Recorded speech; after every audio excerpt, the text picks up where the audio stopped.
नमस्कार। आज हम लोग हड़प्पा सभ्यता का दूसरा वीडियो पढ़ रहे हैं। ठीक है।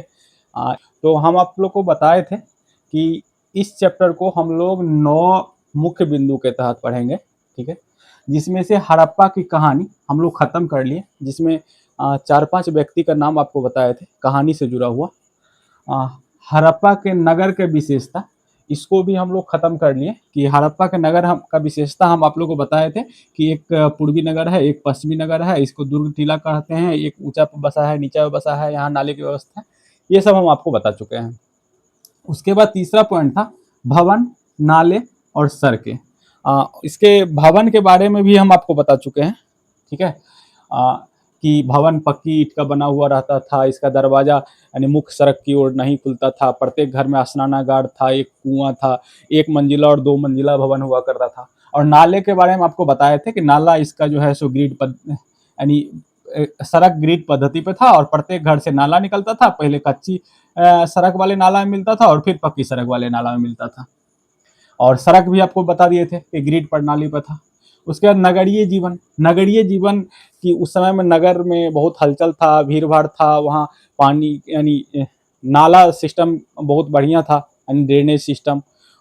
उसके बाद वहाँ साफ सफाई का भी अच्छा प्रबंध था। शहर में व्यापारी वर्ग के लोग रहते थे, दूर दूर तक व्यापार करते थे। ये सब हम आप लोगों को बता दिए थे।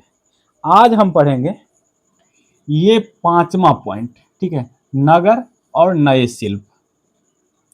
नगर और नए शिल्प के तहत हम लोग हड़प्पा में कुछ जगह को पढ़ेंगे। ठीक है।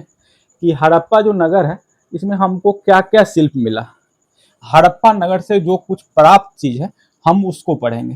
तो हम लोग इसमें सबसे पहला जो पढ़ेंगे, ये पढ़ेंगे महान स्नानागार। ये महान स्नानागार ना हड़प्पा का एक आश्चर्य है। ठीक है। इसको मार्शल जो है, मार्शल के बारे में आपको हम बताए हैं। मार्शल ना इसको विश्व का आश्चर्य कहा।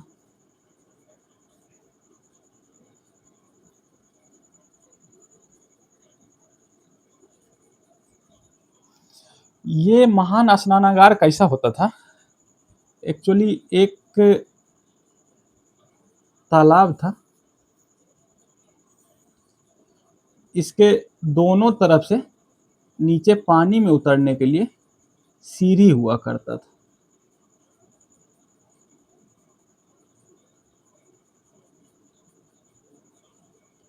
और इसके चारों तरफ ना कुछ घर बना हुआ था।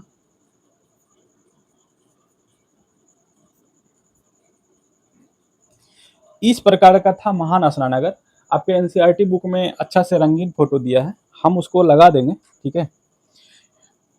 इस महान स्नानागार में ये मिला कहाँ था, ये मिला था मोहनजोदड़ो में।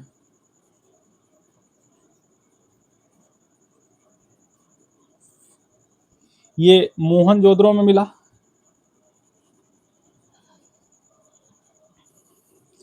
ये ना एक्चुअली इसमें थोड़ा सा कंफ्यूजन है।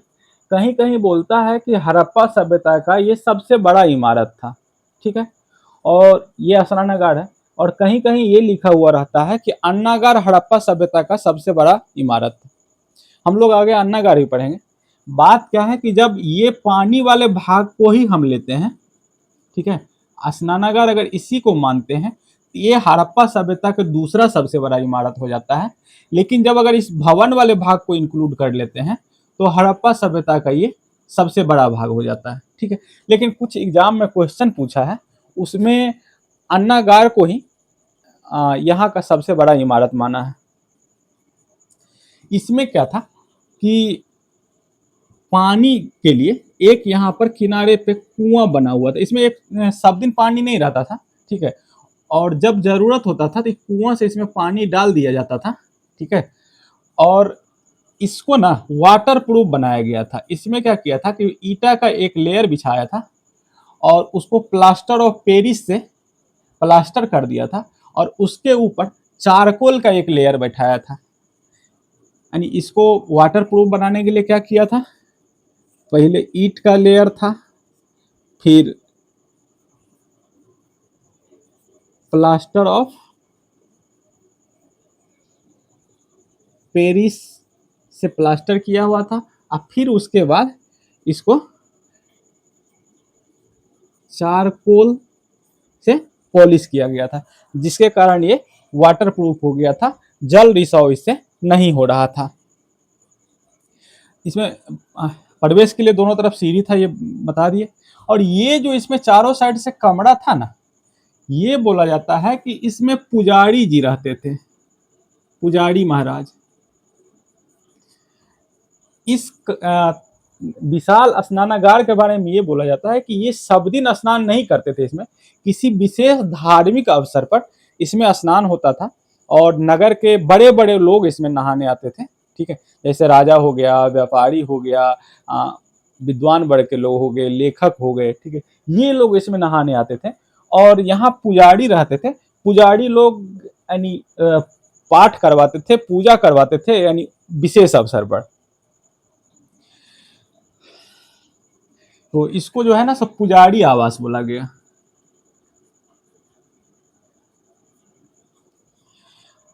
इस इसमें हम लोग अभी इतना ही पढ़ेंगे, ठीक है। हम लोग दूसरा पढ़ेंगे, अन्नागार।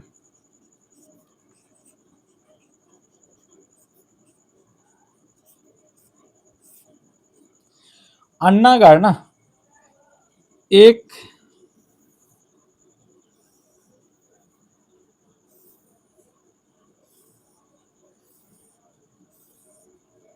इस प्रकार का संरचना था, ठीक है। इसमें टोटल 27 कमरा था। कितना कमरा था? 27। और 27 कमरा, इसका साइज जो है 45 मीटर लंबा और 45 मीटर चौड़ा था, ठीक है। और ये स्नानागार का जो साइज था 12 मीटर लंबा, 7 मीटर चौड़ा और 2.4 मीटर गहरा था। और इसका 45 गुने 45 था। ये 27 कमरा मिला के एक अन्नागार बना था। इसको कहीं कहीं धान्यागार भी लिखा रहेगा कि इसमें धान रखते थे, ठीक है। ये इसमें ना अन्न को सुरक्षित रखते थे। और इसको ना हड़प्पा सभ्यता का सबसे बड़ा इमारत बोला गया, सबसे बड़ा इमारत। और ये भी मिला है कहां से? मोहनजोदड़ो से।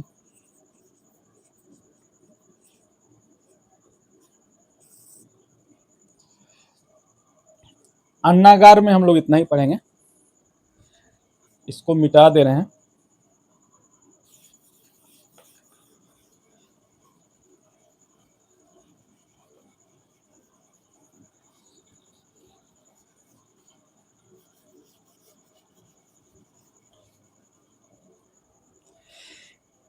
हड़प्पा में ना मोहर मिला है, तो हम लोग क्या पढ़ेंगे? हड़प्पा की मोहर।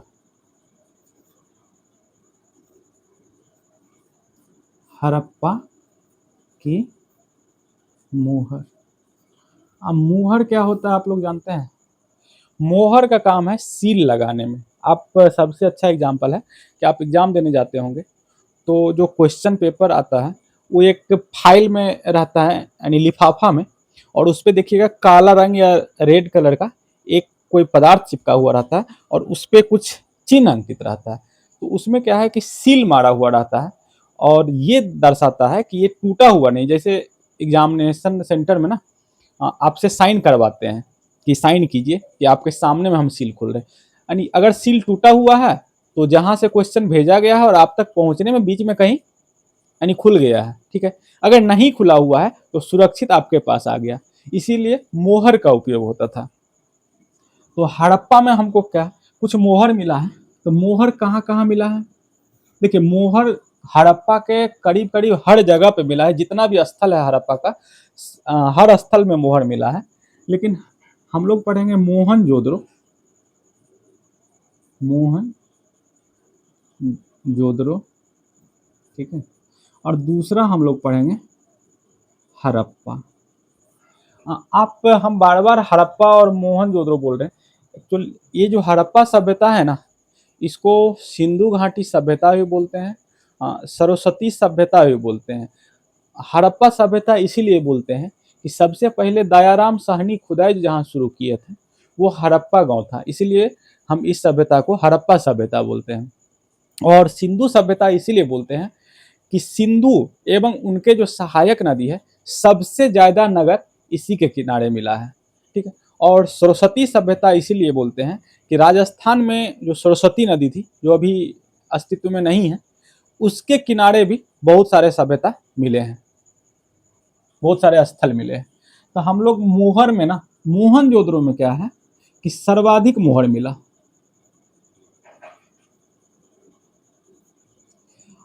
और मोहर दो टाइप का होता था। मान ली एक मोहर आपको किताब में एनसीईआरटी में दिया हुआ है, ठीक है।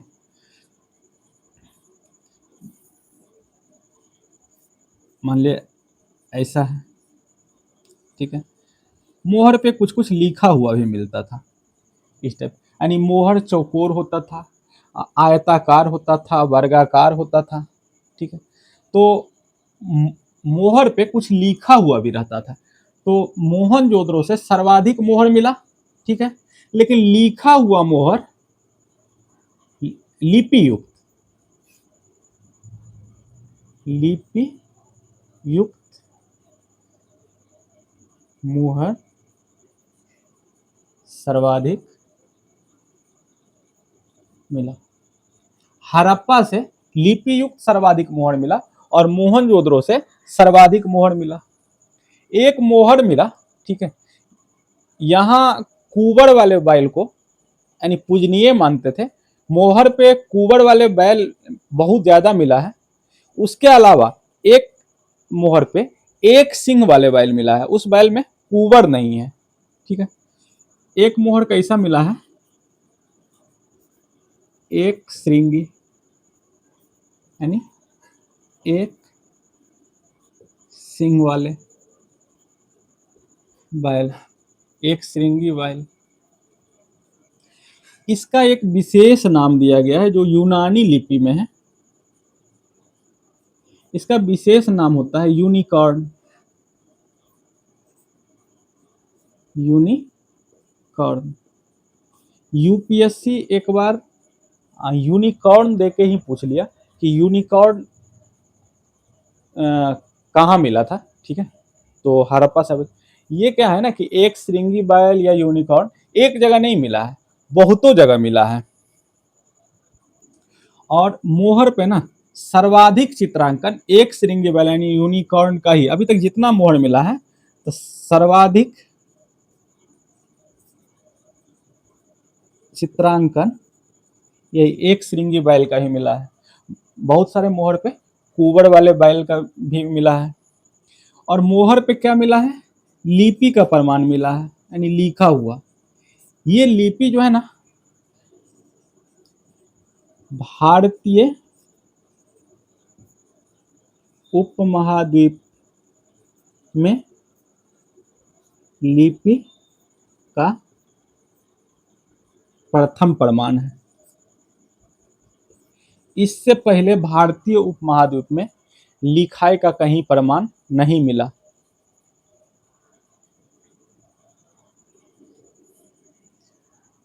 मोहर में यानी इतना ही हम लोग देखेंगे। इसको मिटा दे।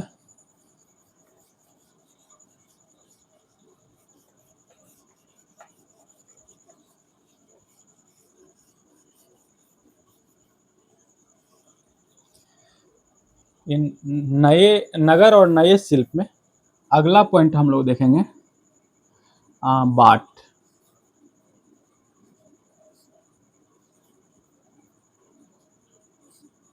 बाट का मतलब हो गया किलो। जो हम लोग मार्केट में देखते हैं ना, सब्जी वजन करता है, दाल वजन करके आपको देता है, जो किलो होता है, ठीक है। 100 ग्राम, 200 ग्राम, ठीक है, 1/2 kg, 1 kg, 5 kg, ठीक है, उसी को बाट बोलते हैं। तो उस समय ना जो बाट होता था ये पत्थर का हुआ करता था, और ये पत्थर किस प्रकार का था? एक विशेष प्रकार का पत्थर था जिसको चर्ट बोलते थे। चर्ट पत्थर का बाट होता था। और ये चर्ट पत्थर ना पाकिस्तान में 2 जगह है, एक है रेहरी और दूसरा है सुकुर खान। ये 2 जगह से चर्ट पत्थर मंगवाया जाता था। इस बाट का काम क्या होता था? बहुमूल्य धातु को तौलने में।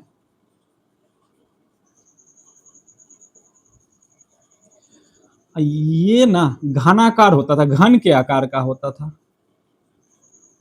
घनाकार आप लोग समझ ही गए होंगे कि लंबाई, चौड़ाई, ऊंचाई सब बराबर।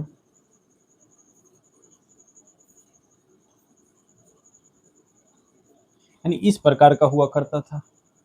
आपके एनसीईआरटी में इसका चित्र भी दिया हुआ।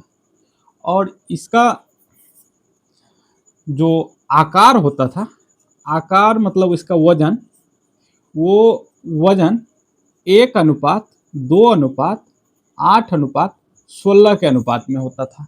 इसका ये मतलब हो गया कि 1 kg का होगा, 2 kg का होगा, 8 kg का होगा, 16 kg का होगा, या 1 ग्राम का होगा, 2 ग्राम का होगा, 8 ग्राम का होगा, 16 ग्राम का होगा। यानी इसी अनुपात में ये बाट मिलते थे कि 1 ग्राम का बाट मिलता होगा, 2 ग्राम का बाट मिलता होगा, 8 ग्राम का बाट मिलता होगा, 16 ग्राम का बाट मिलता होगा। तो ये बाट हो गया। अब अगला हम लोग पढ़ेंगे। आपके एनसीईआरटी में फिगर बना के दिया है मन का। मन का मतलब होता है गहना, जेबर, ठीक है। तो हम लोग थोड़ा सा मन का देख लेते हैं। मन का यहीं बना लेते हैं।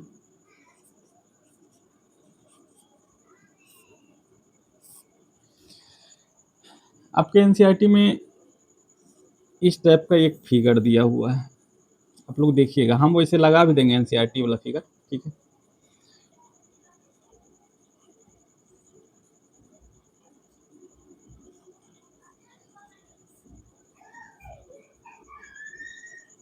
हाँ, हम उतने अच्छे कलाकार नहीं हैं, इसलिए फिगर अगर थोड़ा सा अच्छा नहीं बने तो आप लोग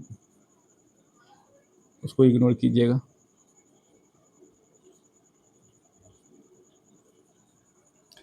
ये एक मन का दिया हुआ है। इसके बारे में एनसीईआरटी में लिखा है कि एक पत्थर होता है, इस पत्थर का नाम है कार्नेलियम, कार्नेलियन, कार्नेलियन। ये कार्नेलियन पत्थर का बना हुआ है। और क्या है ना कि वो इस टाइप का पत्थर है, इस टाइप का पत्थर को तराशा गया है और इसके बीच में छेद किया गया है, ठीक है। ये इस टाइप से बेलनाकार तराशा गया है और इसके बीच में छेद किया गया है, यानी बेलनाकार है और बीच में इसमें छेद किया गया है। और ये पत्थर मंगवाया कहाँ से जाता था? चनहुद्रों से। चनहुद्रों से ये पत्थर मंगवाया जाता था। उसके बाद एक जेवर आपको एनसीईआरटी में सेम फिगर में ऐसे करके दिया होगा, ठीक है। तो ये बोला गया है कि एक ये पत्थर का था, यानी ये साधारण पत्थर का था। इसके अलावा भी हमको बहुत सारा मन का मिला है, ठीक है, जो सेल खड़ी से बना हुआ मिला, गोमेद पत्थर से बना हुआ मिला। उसके अलावा रजत का भी मिला, रजत मतलब चांदी का। उसके अलावा लाजवर्त पत्थर होता है, यानी इसका भी हमको मन का यानी जेवर मिला।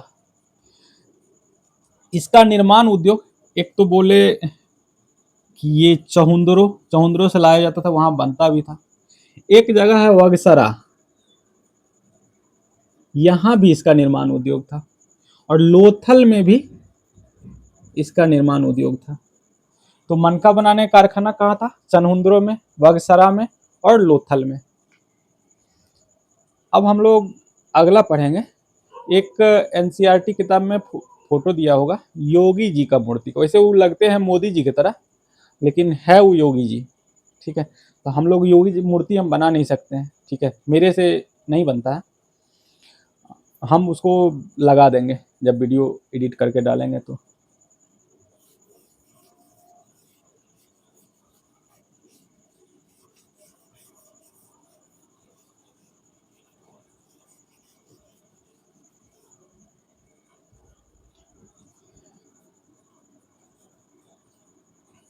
योगी का मूर्ति, ये योगी का मूर्ति मिला कहाँ है? ये मिला है मोहनजोदड़ो में।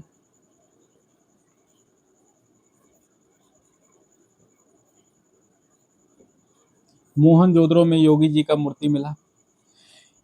इस मूर्ति का सबसे बड़ा खूबी क्या है कि इनका जो दाढ़ी है ना, ये बड़ा अच्छा है। ठीक है, एकदम बहुत बढ़िया से इसका दाढ़ी का डिजाइन किया गया है। और साथ में मूछ जो है सो इनको नहीं है, मूछ नहीं है। दाढ़ी बहुत अच्छा है, मूछ नहीं है। इनकी आंख जो है ना सो अर्ध खुली है।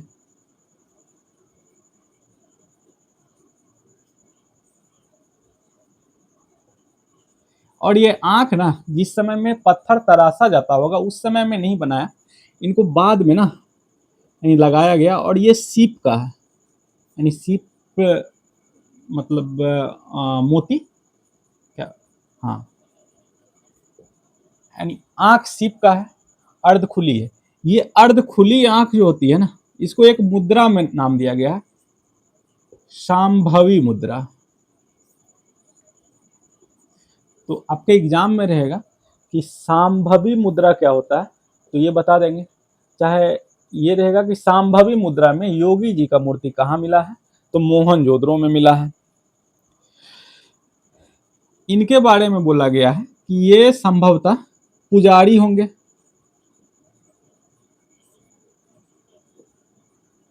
पाकिस्तान में इनको मौलवी बोला गया है। योगी जी का मूर्ति हम लोग पढ़ लिए। आपके एनसीईआरटी में ना एक देखिएगा रंगीन करके बॉक्स बना के दिया हुआ है, फ्योन्स। हम लोग देखते हैं कि फ्योन्स क्या होता है, यही देख लेते हैं। फ्योन्स, फ्योन्स ना एक मिश्रित पदार्थ है, यानी इसको खुद से बनाया गया है और कुछ कुछ पदार्थ को मिश्रित यानी मिश्रित यानी मिला के। ठीक है, तो इसमें क्या क्या मिला हुआ रहता है? बालू,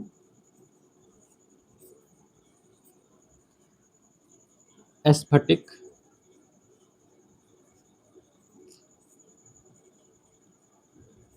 स्फटिक पत्थर को ना चूर्ण बना लिया जाता है, स्फटिक पत्थर का चूर्ण। और साथ में गोंद मिला के इसको आटा जैसा बना लिया जाता है। और जब ये बन जाता है तो इससे यानी बहुत सारा चीज बनाते हैं, जैसे खिलौना बनाते थे, बर्तन बनाते थे, चूड़ी बनाते थे, मनका बनाते थे। और ये बनाने के बाद इस पर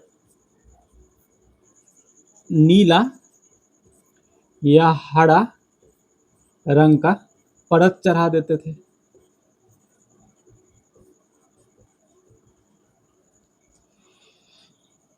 तो ये है आपका फेयंस। अगला हम लोग को क्या है कि एक खिलौना मिला है। ये खिलौना ना करीब करीब हड़प्पा के हर जगह से मिला है। और ये खिलौना ना यानी एक बैलगाड़ी टाइप का है। ठीक है, इसमें दो पहिया लगा हुआ है,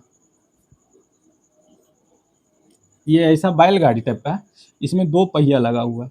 तो इससे ये स्पष्ट होता है कि उस टाइम में पहिया था, पहिया का खोज हो गया था, गाड़ी का खोज हो गया था। और गाड़ी का काम क्या करते होंगे? सामान ढोने के लिए करते होंगे, व्यापार के लिए करते होंगे, लेकिन साथ में ये भी है कि ये गाड़ी था, ये संभवतः बैल के द्वारा खींचा जाता होगा। तो ये गाड़ी से बहुत ज़्यादा दूर हम लोग बिजनेस नहीं करते होंगे। ये खिलौना एक जगह से नहीं मिला, बहुत सारे जगह से। उसके बाद यहाँ जो बर्तन मिला है, ये बर्तन ना, जो भी बर्तन मिला है, ये लाल रंग का बर्तन था, लाल रंग का, और इस पे ना काला से डिजाइन बनाया हुआ था, इस पे काला रंग से डिजाइन। तो कैसा बर्तन मिला? लाल बर्तन, ये मिट्टी का बर्तन होता था, ठीक है, पर काला डिजाइन।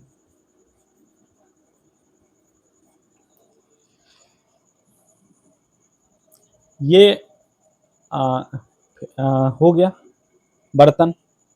उसके बाद एक ना हल मिला है, खिलौना, जो हम लोग यहाँ खिलौना देखे थे पहिया वाला बैल, उसी तरह खिलौना में क्या मिला? हल मिला। और ये हल ना एक जगह से नहीं, यानी 2-3 जगह से मिला है। कहाँ कहाँ से मिला? मोहनजोदड़ो,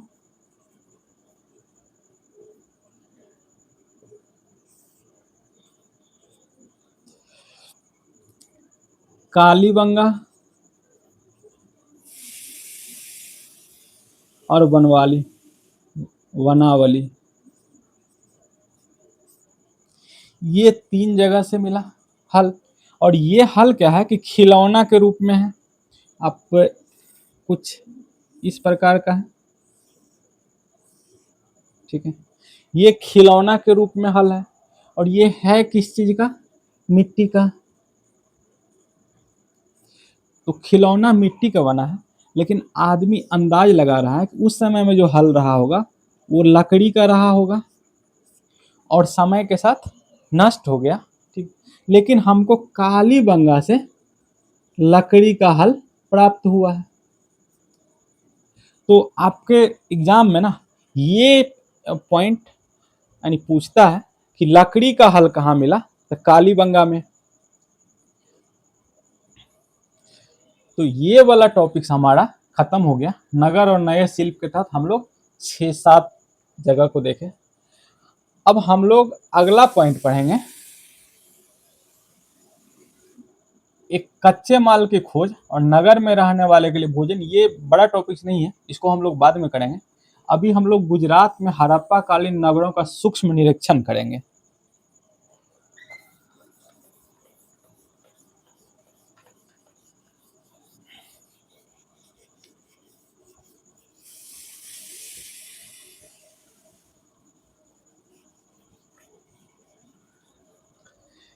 ये जो आपका टॉपिक्स है,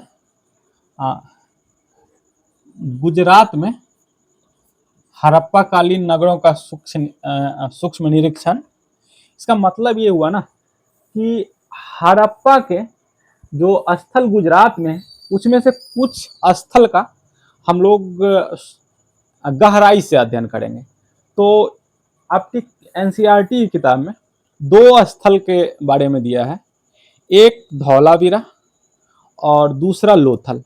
तो इस टॉपिक के तहत हम गुजरात के यही दोनों स्थल पढ़ेंगे, एक धौलावीरा और एक लोथल। धौलावीरा के बारे में हम लोग बहुत हद तक पढ़ चुके हैं, यहाँ थोड़ा हम फिर से देख लेंगे। हम लोग धौलावीरा के बारे में अपवाद में पढ़े थे, जहाँ भवन निर्माण था, ठीक है, वहाँ। तो हम लोग यहाँ देख लेते हैं।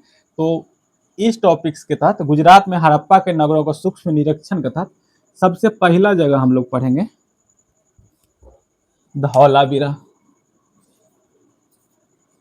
धौला पेन नहीं चलता,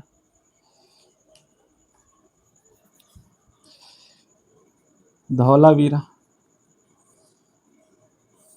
ये धौलावीरा का सबसे बड़ी विशेषता क्या था कि हम लोग पढ़े थे कि हर जगह जो है सो जो नगर था वो 2 भाग में बटा हुआ था, एक पूर्वी भाग और एक पश्चिमी भाग। यहाँ हम विशेषता ज़्यादा आपको नहीं बताएंगे, लेकिन धौलावीरा एक ऐसा जगह था कि जहाँ नगर 3 भाग में बटा हुआ था, एक बीच में ही मध्यम भाग था। तो धौलावीरा की सबसे पहला विशेषता कि नगर का विभाजन 3 भाग में था। और एक और विशेषता है कि तीनों भाग में ना अलग अलग बाउंड्री किया हुआ था।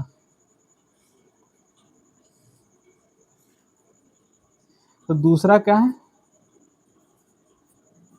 तीनों भाग दुर्ग दुर्गीकृत था।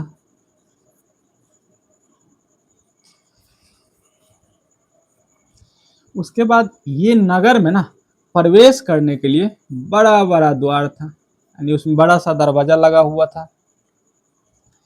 यहीं पर एक स्टेडियम मिला है, यानी कहने मतलब इसको सभा भवन बोल लीजिए, खेल का मैदान बोल लीजिए, तो बोलेगा कि सब स्टेडियम या सभा भवन, सभागार या खेल का मैदान कहाँ मिला, तो धौलावीरा में। ये जो दरवाजा था बड़ा बड़ा, इस पे ना एक नेम प्लेट लगा हुआ रहता था और इस पे लिखा हुआ रहता था। तो धौलावीरा में एक नेम प्लेट मिला।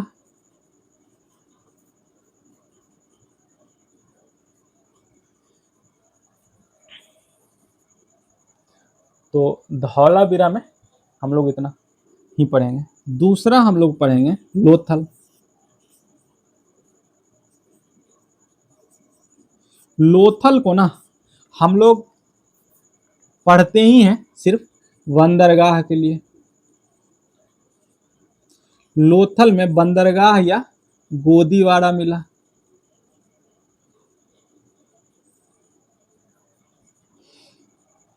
यानी कुछ इस प्रकार का था। इसमें इधर एगो गेट था, इसमें पानी भरा हुआ है, आप फोटो में देखेंगे। और ये जो दरवाजा है ये 12 मीटर का है। तो गोदीवाड़ा आप जानते होंगे, बंदरगाह, जैसे रेलवे स्टेशन होता है तो वहाँ रेल आके रुकती है, बस स्टेशन पे बस रुकती है, उसी तरह गोदीवाड़ा या बंदरगाह में पानी का जहाज आके रुकता है। ठीक, तो ये पानी के जहाज के रुकने का जगह है। तो ये बोला जाता है कि एक गेट जो है ये कहीं समुद्र से कनेक्ट होगा और यहाँ से जहाज आके यहाँ लगता होगा, इधर लगता होगा। इससे ये अंदाजा लगाया जा रहा है कि यहाँ से व्यापार होता होगा, यानी कुछ सामान यहाँ से चढ़ाता होगा और कहीं बाहर जाके बेचता होगा, और कुछ सामान यहाँ बाहर से आता होगा, यहाँ ड्रॉप होता होगा। लोथल में, गोदीवाड़ा में। ये गोदीवाड़ा जो है कहाँ मिला, एक नदी है जिसका नाम है भोगवा। ये भोगवा नदी के किनारे मिला। और ये भोगवा नदी जो है साबरमती का सहायक नदी है। ये जो स्थल है ये पक्के ईंट से बना हुआ था।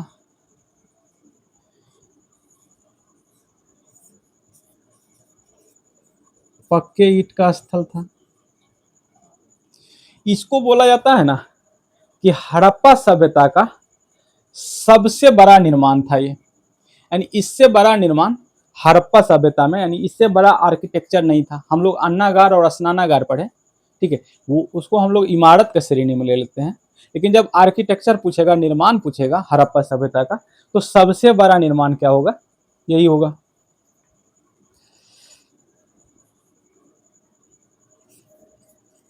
सबसे बड़ा स्थल।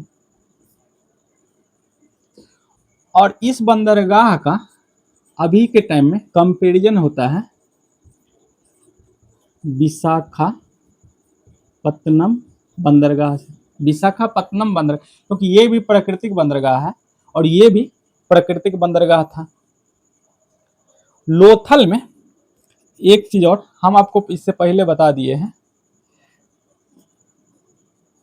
लोथल में मनका बनाने का कारखाना मिला है।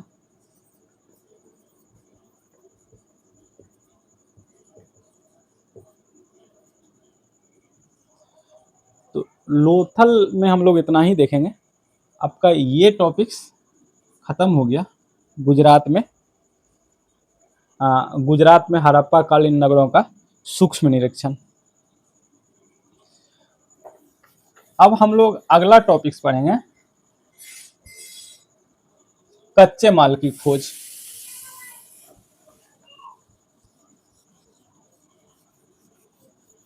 कच्चे माल की खोज से पहले एक चीज हम लोग छूट गया था, ठीक है, उसको बता दें कि हड़प्पा में ना एक जगह से कपास मिला।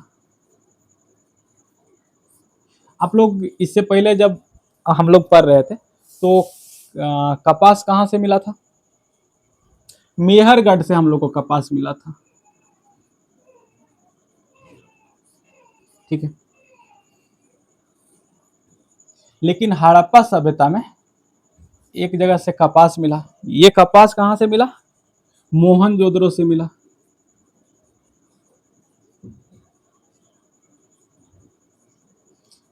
डायरेक्ट कपास नहीं मिला, एक यहाँ ना फुलडाली मिला, ठीक है। इस फुलडाली के ऊपर में ना एक कपड़ा चिपका हुआ था, इसी से हम लोग कपास का अंदाज लगा रहे हैं। तो बोलेगा कपास का प्रमाण कहाँ मिला? तो मोहनजोदड़ो में मिला। अभी आपके किताब में ना एक जगह दिया हुआ है मिस्र का पिरामिड। पिरामिड के बारे में हम लोग वो देख लेते हैं। पिरामिड, ये पिरामिड कहाँ पाया जाता है? मिस्र में। मिस्र जो है सो नील नदी के किनारे बसा हुआ है। यहाँ पे क्या होता था कि एक संरचना बनाते थे, इसको पिरामिड बोलते थे, ठीक है। ये बहुत बड़ा संरचना होता था और इसके अंदर ना बड़े बड़े लोग को दफनाया जाता था, ठीक है। बड़े बड़े लोग को दफनाया जाता था। और दफनाया कैसे जाता था कि जब आदमी मरता था तो उसके ऊपर ना मोम लगा देता था, मोम। और जब मोम लग जाता था तो इसको हम लोग बोलते थे मम्मी। तो मम्मी के रूप में दफनाया जाता था, जिससे ये सुरक्षित रहता था। उसमें यानी उसमें एक घर टाइप का बना हुआ था, एक दरवाजा टाइप का, उसमें डाल देता था। तो यही होता था पिरामिड। और ये पिरामिड कहाँ मिला है? मिस्र में मिला है। मम्मी क्या होता है? मोम से लेपित लाशें को हम लोग मम्मी बोलते हैं।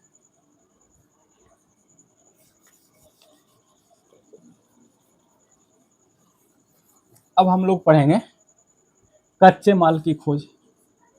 आपको पता है कि उस टाइम में हम लोग को बैलगाड़ी मिला है जिससे व्यापार होता था।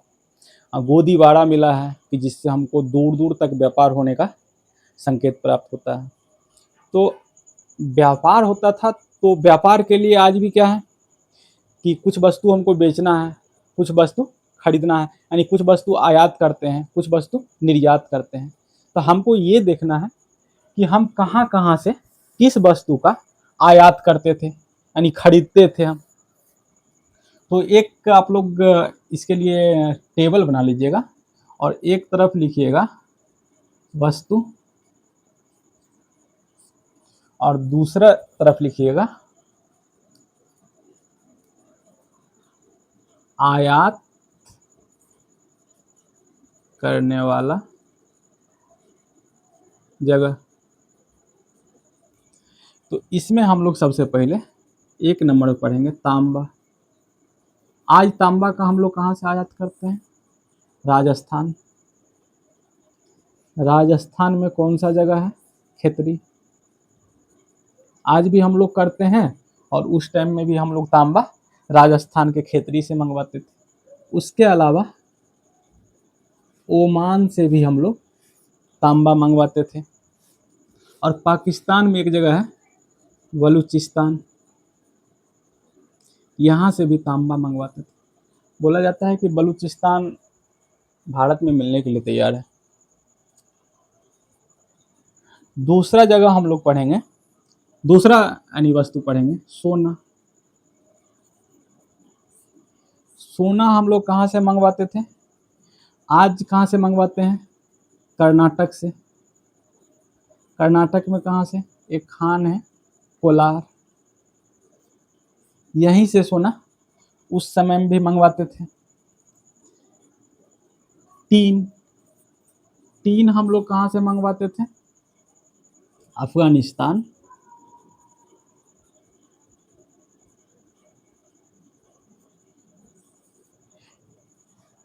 और ईरान अभी युद्ध में फंसा हुआ है।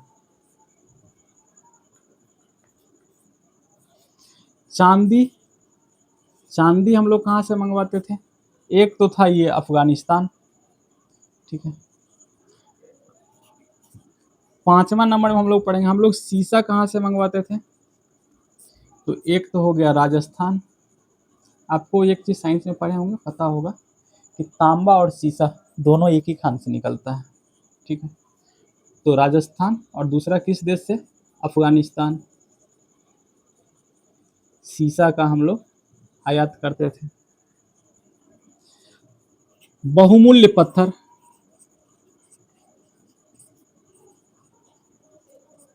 ये हम लोग गुजरात से मंगवाते थे, साथ में ईरान से और अफगानिस्तान से।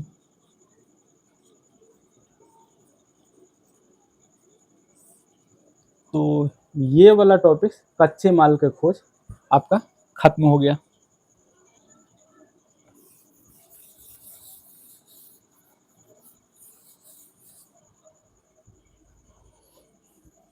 अगला टॉपिक हम लोग पढ़ेंगे नगरों में रहने वाले के लिए भोजन। ये लोग क्या क्या भोजन करते थे, ये लोग ना गेहूं से परिचित थे, जौ से परिचित थे, तिल से परिचित थे, सरसों से परिचित थे, मटर, धान, कपास, कपास ये खाद्यान्न नहीं है, ठीक है। उसके बाद मछली, इन सब चीज़ से ये लोग परिचित थे, यानी मतलब खाने में ये लोग इस सब चीज़ का उपयोग करते थे। साथ में जब हम खाने वाला देख लें, हम लोग ये भी देख लेंगे कि ये लोग किस किस जानवर से परिचित थे। ये लोग गाय जानते थे, भैंस भी जानते थे, भेड़ जानते थे, बकरी भी जानते थे, कुत्ता भी जानते थे। आपको पिछला वीडियो में बताया गया था कि एक ईंटा मिला है जिस पर बिल्ली का पीछा कर रहा है कुत्ता, पदचिन्ह मिला है इसका, तो बिल्ली भी मिला, हिरण मिला है, ठीक है। इन सब जानवर से ये लोग परिचित थे। आपके एनसीईआरटी में एक पॉइंट दिया हुआ है अग्निकुंड।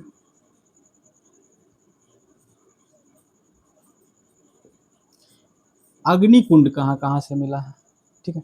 अग्निकुंड बहुत सारे जगह से मिला है, जिसमें प्रमुख है कालीबंगा और दूसरा है लोथल। ये 2 जगह अग्निकुंड का प्रमाण मिला है। अब हम लोग आते हैं अंतिम टॉपिक, सभ्यता का अंत का रहस्य।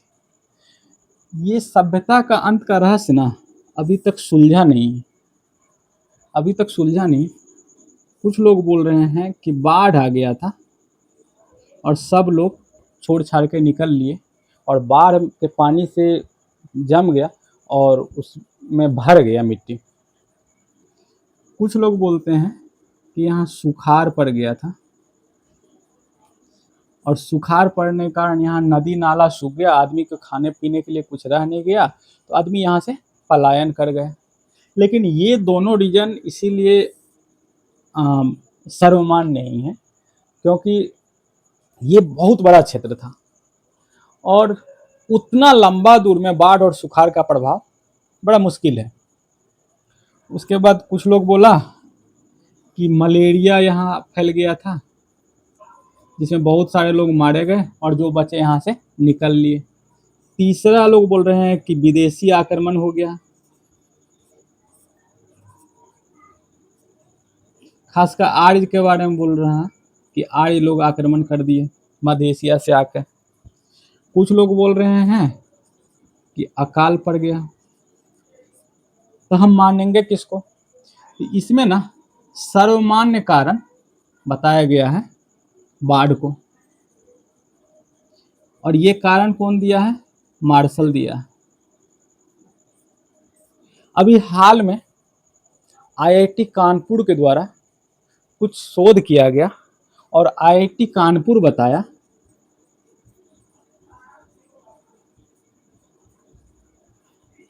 कि यहाँ सुखाड़ पड़ गया था। आईआईटी कानपुर वाले बोले कि यहाँ सूखा आ गया था, नदी नाला सूख गया, आदमी मजबूरी में पलायन कर गया। तो ये चैप्टर यहाँ खत्म होता है। और आप लोग हमारे चैनल को लाइक कीजिए, सब्सक्राइब कीजिए और सजेस्ट कीजिए कि हम क्या इम्प्रूवमेंट ला सकते हैं। धन्यवाद।